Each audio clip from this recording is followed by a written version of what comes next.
Assalamualaikum warahmatullahi wabarakatuh. Perkenalkan, saya Susi Ariyanti, CGP Angkatan ke-9 Kabupaten Wonogiri dari SD Negeri 2 Sendangsari, Kecamatan Batuwarno.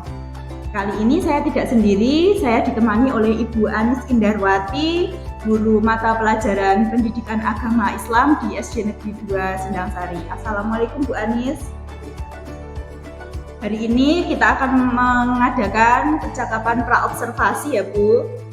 Saya akan mengamati jalannya pembelajaran yang akan Bu Anis lakukan di dalam kelas, tepatnya di kelas 5. Adapun tujuan dilakukannya praobservasi ini untuk mengetahui dan mengevaluasi jalannya proses pembelajaran yang akan Ibu lakukan, karena untuk mengetahui kesiapan Bu Anis sebelum melakukan pembelajaran nanti. Sebagai persiapan awal nanti, Ibu melakukan kegiatan pembelajaran agar lebih siap. Ada beberapa pertanyaan yang akan saya ajukan kepada Bu Anis. Untuk pertanyaan yang pertama berkaitan dengan kira-kira tujuan pembelajaran apa yang ingin Ibu Anis capai melalui proses praktik pembelajaran nanti. Tujuan pertama yang ingin saya capai yaitu anak-anak mampu memahami nama-nama Rasulullah asli. Kemudian tujuan yang kedua adalah anak-anak mampu mengetahui atau mengambil hikmah dari cerita Rasulullah. Baik, jadi Bu Anis ingin tujuan pembelajarannya adalah untuk supaya anak lebih mengetahui tentang cerita Ulul Azmi tadi ya. Kemudian yang kedua, supaya anak-anak tahu hikmahnya apa setelah mempelajari tentang Ulul Azmi. Kemudian untuk pertanyaan kedua, area pengembangan apa yang ingin Bu Anis capai melalui pembelajaran ini? Area pengembangan yang ingin saya capai di sini yang pertama itu adalah kognitif ya Bu ya. Kemudian juga ada psikomotorik. Untuk aspek kognitif itu misalnya seperti apa Bu Anis? Itu di pengetahuan tentang anak-anak mengenal Rasulullah asli, kemudian dapat mengambil hikmah dari cerita kisah Rasulullah asli itu. Baik, untuk psikomotoriknya mungkin melalui kegiatan apa? Kegiatan pembelajaran yang nanti akan saya terapkan di dalam kelas, terus saya lihat sikap anak. Baik Bu Anis, luar biasa sekali. Untuk selanjutnya yang ingin saya tanyakan, mungkin ada strategi pembelajaran apa, model pembelajaran apa, atau mungkin dengan metode pembelajaran apa yang akan Bu Anis lakukan di dalam kelas nanti? Untuk strategi pembelajaran, saya menerapkan strategi pembelajaran saintifik Bu. Kemudian untuk metodenya, di sana saya menggunakan campuran antara metode ceramah dan juga ada metode diskusi kelompok ya Bu. Baik, menurut saya diskusi kelompok dan juga strategi yang akan Bu Anis terapkan nanti sangat luar biasa sekali, dan saya nantikan nanti ya Bu Anis ya. Kemudian selanjutnya, bagaimana dengan media pembelajaran yang akan Bu Anis gunakan untuk pembelajaran nanti? Di pembelajaran nanti saya sudah menyiapkan beberapa media Bu, karena ini terkait dengan memfasilitasi kebutuhan anak dalam kelas. Yang pertama saya menggunakan media PowerPoint untuk menjelaskan materinya, kemudian juga saya menggunakan media video pembelajaran. Luar biasa sekali, jadi nanti ada beberapa media ya Bu, ada PowerPoint dan juga ada video pembelajaran. Nah, untuk praktek pembelajarannya sendiri kira-kira akan Bu Anis lakukan kapan Bu? Insya Allah hari Sabtu Bu. Ya, insya Allah nanti dilakukan di hari Sabtu di kelas 5 ya, berarti ya Bu Anis ya. Baiklah, nanti di jadwal tersebut saya akan melakukan supervisi pembelajaran. Saya akan masuk ke kelasnya Bu Anis untuk melihat dan juga mencatat hal-hal yang nantinya terjadi di dalam kelasnya Bu Anis. Nah, setelah itu Ibu melakukan pembelajaran di kelas, kita akan mengadakan percakapan pasca observasi lagi ya Bu Anis ya. Kemudian sebelum kita akhiri, kira-kira apa yang Ibu Anis dapatkan dari percakapan kali ini? Tentunya dengan melakukan percakapan praobservasi ini Bu, saya menjadi semakin percaya diri, semakin yakin dengan bahan yang akan saya gunakan untuk nanti. Baik, terima kasih waktunya Bu Anis sudah bersedia untuk berbincang-bincang dengan saya dalam percakapan praobservasi ini. Sampai bertemu di kegiatan observasi ya Bu, di Sabtu nanti ya, di kelas 5. Demikian percakapan observasi kali ini. Sampai jumpa di kegiatan observasi yang insya Allah akan dilaksanakan pada Sabtu depan. Terima kasih. Wassalamualaikum warahmatullahi wabarakatuh.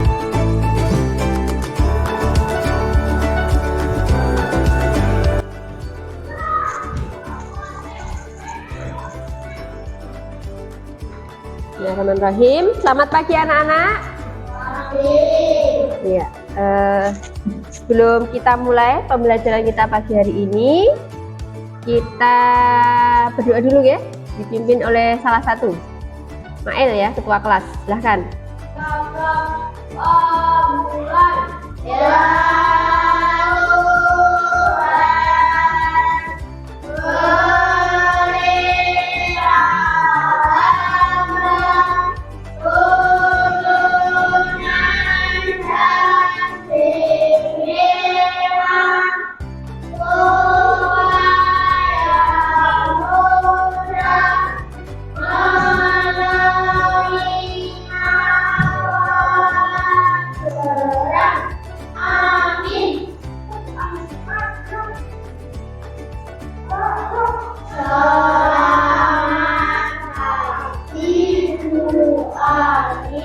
Selamat pagi. Assalamualaikum warahmatullahi wabarakatuh.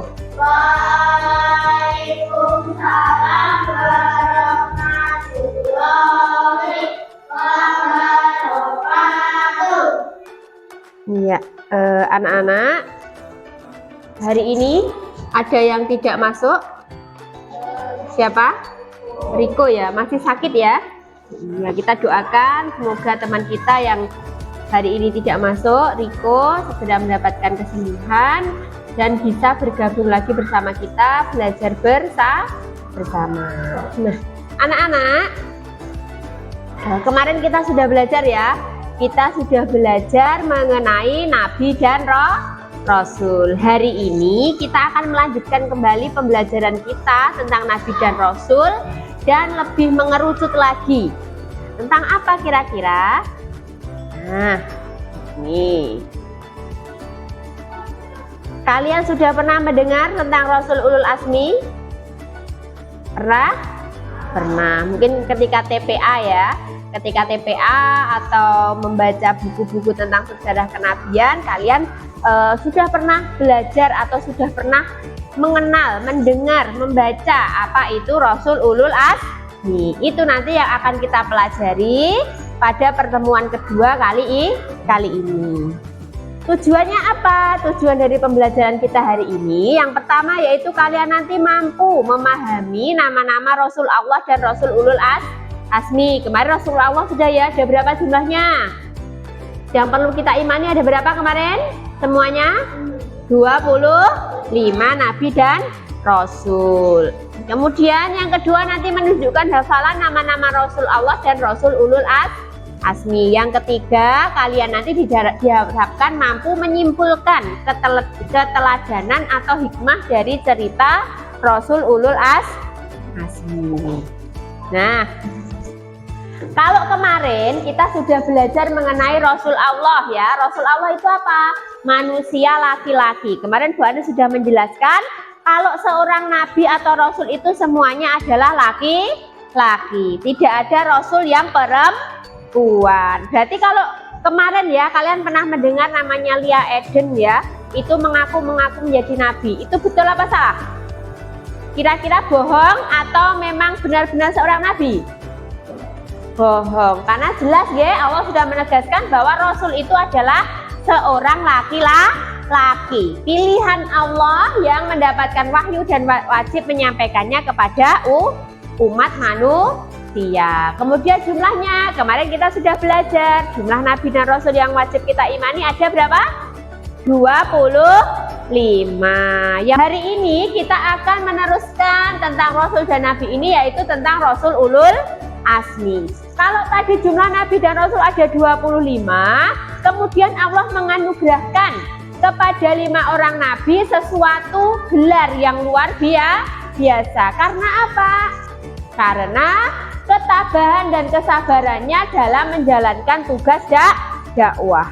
Dari 25 nabi ini ada 5 nabi yang luar biasa sekali dalam mengemban tugas dakwah karena mendapatkan cobaan yang tidak bahan-bahan. Apa bahan-bahan itu? Tidak hanya kecil tapi luar biasa. Tapi nabi-nabi kita ini yang 5 orang ini mampu menjalankan tugas itu dengan sebaik-baiknya, dengan kesabaran dan ketangguhannya yang luar biasa. Siapakah itu kelima nabi dan rasul yang masuk Rasul Ulul Azmi?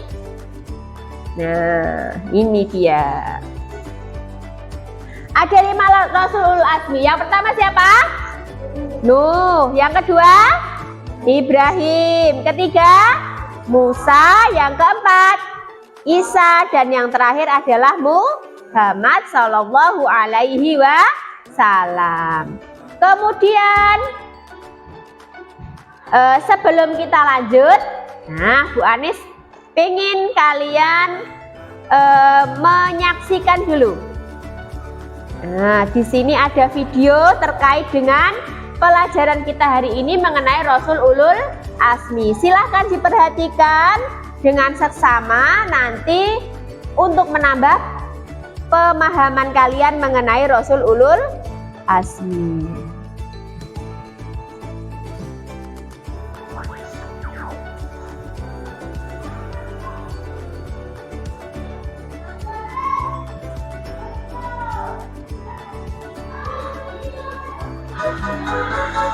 Ayo teman-teman, cepat! Jangan sampai kita terkejar oleh rebut dosa nih.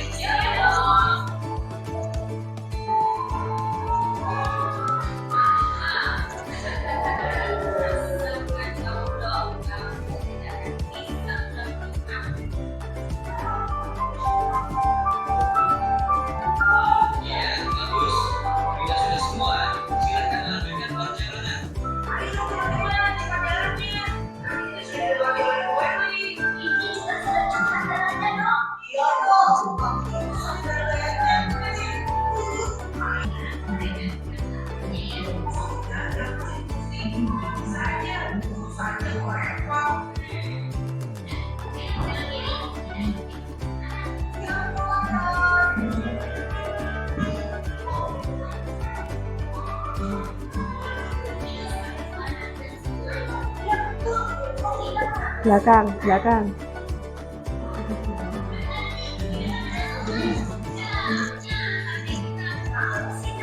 Baiklah, dengarkan baik-baik ya. Secara bahasa, ulul azmi berasal dari 2 kata, yaitu ulu dan azmi. Ulu berarti yang mempunyai, sedangkan azmi berarti kemauan yang teguh dan kuat. Jadi, ulul azmi adalah sifat bagi orang yang mempunyai kemauan yang teguh dan kuat, dan ini adalah gelar yang diberikan oleh Allah untuk 5 orang nabi dan rasul. Oh, siapa saja para nabi dan rasul itu, Pak? Pertanyaan yang bagus dong. Nabi dan rasul yang bergelar ulul azmi itu ada 5, yaitu Nabi Nuh, Nabi Ibrahim, Nabi Musa, Nabi Isa, dan Nabi Muhammad Sallallahu Alaihi Wasallam. Jelas? Memang kenapa mereka diberi gelar ulul azmi, Pak? Begini, para nabi dan rasul itu adalah hamba-hamba Allah Subhanahu wa Ta'ala. Mereka tidak mengenal lelah menyeru umat manusia untuk beriman kepada Allah. Kala pagi, siang, dan malam, mereka terus mengajak meski mereka mendapatkan rujukan sampai perlawanan dari kaumnya agar berhenti berdakwah. Namun mereka tetap bersabar, teguh, dan tidak berputus asa. Mereka terus melaksanakan perintah Allah sampai akhir hayatnya. Subhanallah, luar biasa ya. Kalian mengerti? Mengerti, Pak. Nah, kalau begitu kalian bersiap-siap. Kita akan segera melanjutkan perjalanan. Tapi, Pak. Tapi apa dong? Ya, Pak. Kita baru sebentar nih. Sebentar lagi deh, Pak.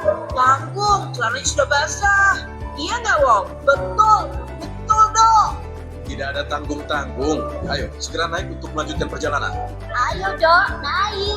Enak kalau celananya basah. Perjalanan nanti tidak kepanasan. Iya kan? Enak. nggak kepanasan, tapi nanti masuk angin lagi.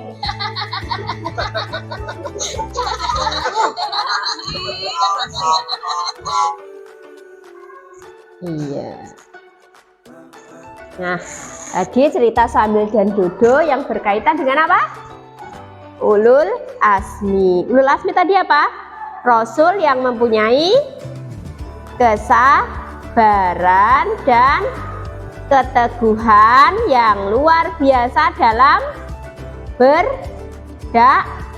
berdakwah. Nah, sebelum kita lanjutkan, masih semangat?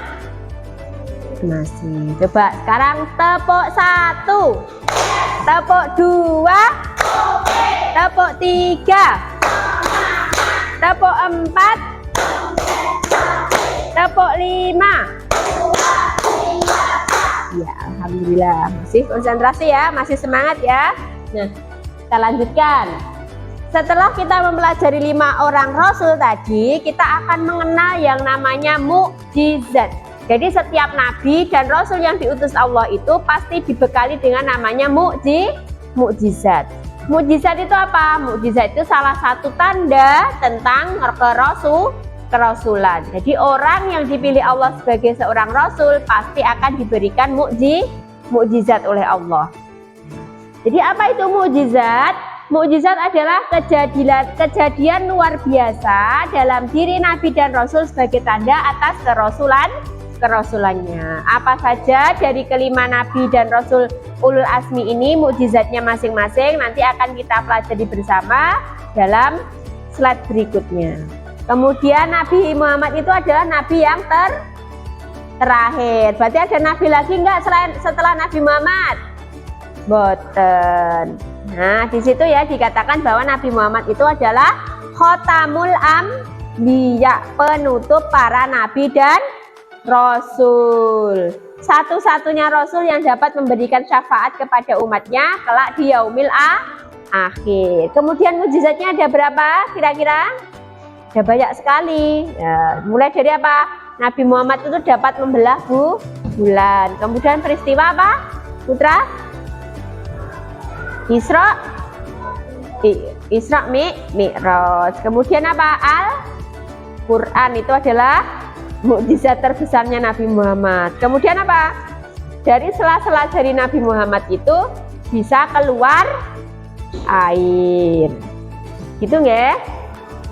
Nah, sekarang kesimpulan dari apa yang sudah kita pelajari hari ini. Nah, sebelum kita ke kesimpulan, Bu Anis sudah membagi kelas kita menjadi menjadi 2 kelompok ya.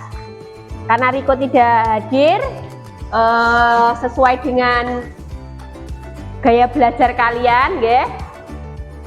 Yang 3 jadi 1 kelompok, kemudian 1 kelompok nanti 2 orang, nggih. Tiak ke kelompoknya 1 kelompok dengan Putra. Nah, kemudian Mail, si Kevin dan Adel menjadi 1 kelompok. Ini jadi 1 sini. Gini. Sini.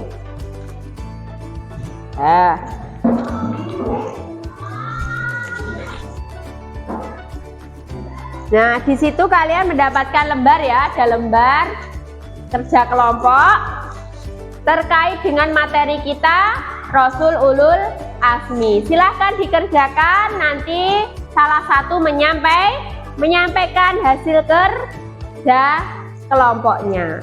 Silahkan, waktunya 10 menit ya, cukup nggih?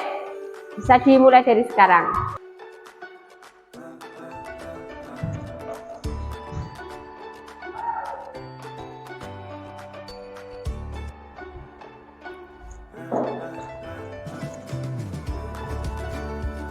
Silahkan diskusi ya, diskusikan apa yang sudah kalian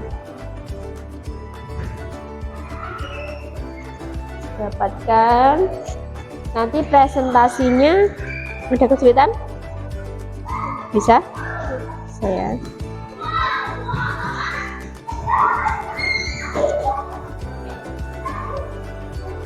tulis, hasilnya ditulis terus nanti dipresentasikan.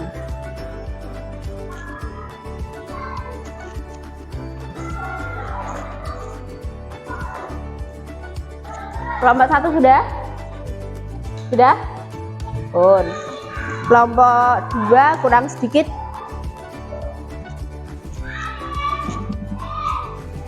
Sudah selesai?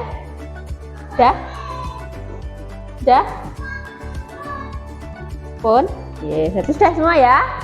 Nah, sekarang silahkan perwakilan dari kelompok 1 orang membacakan hasil diskusinya, kemudian nanti kelompok 2 1 orang membacakan hasil diskusinya ya. Kelompok 2 siapa yang baca? Putra. Kelompok 1? Adel. Oke, ayo Adel, silahkan dibaca hasil diskusi kelompok kalian. Menjelaskan tentang Nabi Musa dan Muhammad. 1. Nabi Musa membela lautan. Musa ya, berarti Musa ini bukan Isamu. Musa membelah lautan. Kemudian lahir tanpa ayah tadi Nabi siapa? Isa. Terus Nabi Nuh 50 tahun. Yang ikut hanya 95 orang. Kemudian mukjizatnya tadi apa? Kapal, ya benar. Kemudian yang kedua Nabi siapa tuh? Nabi Muhammad selanjutnya. Nabi terakhir. Mukjizatnya apa? Dapat membelah bulan. Al-Qur'an. Kemudian apa? Isra Mi'raj. Oke, itu hasil dari kelompok 1. Nah, kita lanjutkan sebentar ya. Tadi sudah disampaikan ya dari masing-masing kelompok hasil diskusinya mengenai 5 nabi ulul azmi ya. Kemudian di sini kita menyimpulkan dari hasil diskusi dari kelompok 1 maupun kelompok 2, kesimpulannya apa? Berkaitan dengan tugas kalian sebagai seorang pelajar. Yang pertama apa? Sebagai pelajar harus sabar dalam menuntut ilmu. Kemudian sikap pantang menyerah dalam menggapai cita-cita. Kemudian saling tolong menolong dan mengasihi sesama teman. Berani berkata jujur dan membela kebenaran. Kemudian berbuat baik kepada sesama. Nah, kita sudah menyelesaikan pembelajaran kita pada kesempatan pagi hari ini mengenai Rasul Ulul Azmi. Tugas kalian sebagai evaluasi, silahkan kalian nanti kerjakan LKPD yang sudah Bu Anis bagikan masing-masing ya. Oke, kembali ke tempatnya dulu, ke tempatnya masing-masing dulu boleh. Yo, Tiak ke sana. Udah.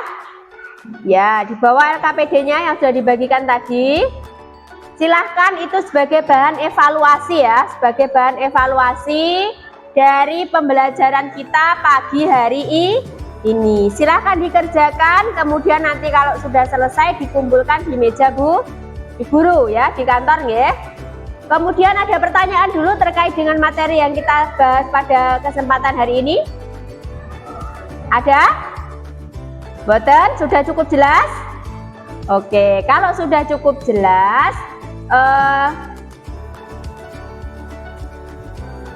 sebelum Bu Anis akhiri, sebelum Bu Anis akhiri, tidak ada pertanyaan. Kita tutup bersama, kalau begitu kita tutup bersama dengan membaca hamdalah bersama-sama. 1, 2, 3. Alhamdulillahirabbil alamin. Setelah ini masih ada pelajaran selanjutnya ya. Pelajarannya apa setelah ini? Matematika. Ya, silakan nanti sambil menunggu wali kelas masuk ke kelas, silahkan untuk menyiapkan materi pelajaran berikutnya. Bu Anis akhiri untuk pelajaran agama kita kesempatan pagi hari ini.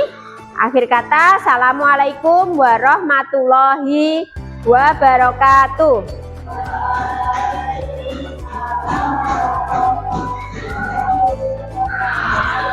Selamat siang.